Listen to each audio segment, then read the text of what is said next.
Scientist accidentally finds a decades-old puzzle hidden in the rainforest.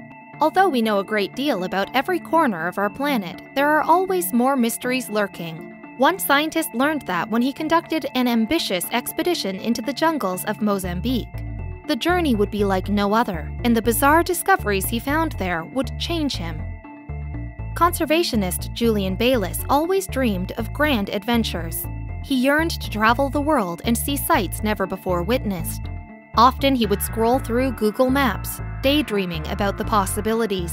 And one afternoon he noticed something that stopped him cold. Looking at the top of the distant Mount Lico in Mozambique, he spotted something truly odd and remarkable. An entire rainforest. And what's more, he was pretty sure that no one had ever been there before. Even more intriguing, the sides of the cliff were steep and seemingly impenetrable. If Bayliss was right, this was his chance to go where no man had gone before. But what he didn't know yet was that there was a very good reason for that. Bayliss got straight to work assembling a team of superstars. The 28-person expedition included scientists, doctors, rock climbers, and even a chef. What they all had in common? They were the best in the world at what they did. Marching forward. To get to the base of the mountain, the researchers first traveled through villages, negotiating with locals and navigating rough terrain. Without the benefits of roads, they abandoned their vehicles and continued completely unaware of the horrors and darkness ahead. After finally reaching the base, they found that the mountain was so tall they couldn't even see the top. Standing at over 400 feet, Mount Lico is taller than 2 leaning towers of Pisa combined. One misplaced step could be fatal. For Jules Lines, the most accomplished free soloist rock climber in the world, the trip to the top took only 11 minutes. For the less experienced, the journey took 2 hours. The climb tested them, but the psychological terrors were still lying in rest. Upon reaching the park, the team was filled with awe. Thousands of butterflies swarmed around them, beating their multicolored wings in unison. The 84-year-old butterfly expert, Colin Congdon, was overjoyed. On its surface, Lico appeared to be a beautiful place, filled with life. Soon, the crew's discoveries began to shift from wondrous to disturbing. Poisonous caterpillars crawled into tents and shoes. There were rats the size of cats with long tails and pointed teeth. And then there were the spiders. Thousands of spiders everywhere they turned. One day, botanist Jonathan Timberlake felt a sharp sting and looked down to see his leg covered in pooling blood. A blade of grass had cut him, without advanced medical care and hours away from any hospital. Timberlake tried to quiet his growing worries. The next day, not just his leg, but his whole body burned. He was weak and feverish, but needed medical care at the base camp. The team strapped him into a harness and began the arduous process of bringing him down. Not sure if they would see their friend again. By the time Timberlake had made it down the 400-foot cliff and through the jungle, he had a fever and was hallucinating. The doctor, fearing the worst, cleaned his wound and treated him with antibiotics. All there was left to do was wait.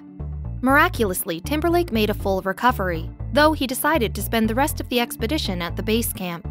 What he didn't know was that he may have been one of the lucky ones. On top of the mountain, the trouble was just starting.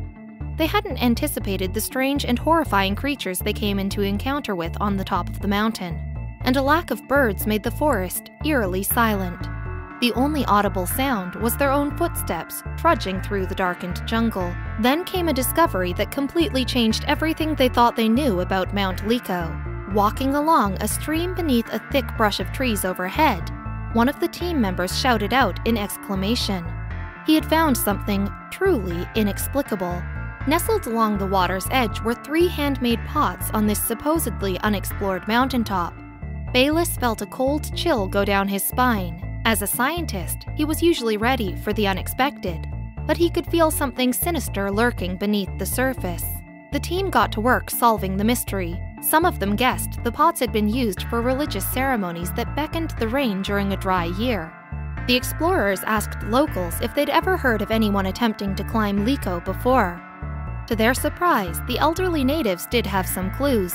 They spoke fearfully of a tribe of murderous little people who used to live up on Lico. When the villagers approached the mountain base, tribe members would throw snakes on them. They also recalled an incident in which Portuguese soldiers attempted to climb up, only to fall violently to their deaths when tribe members cut their ropes. However, some locals had even more macabre theories about what had happened on that mysterious mountain all those years ago. The elders told a story of German colonizers who forced a group of locals to flee to the mountaintop. Once they were up there, the Germans did something that amounted to a death sentence.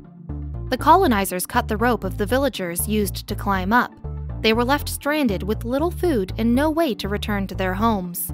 They were cursed to wait out the rest of their lives, starving, huddled in a cold, dark forest. Bayliss and his team shuddered. They had gone to the mountain to experience the beauty and take in the wonder that nature had to offer. Little did they know this supposedly untouched oasis was actually tainted by a tale of horror and human aggression. But they kept forward with their research. In a region as long settled as Africa, any given cave can reveal a groundbreaking discovery.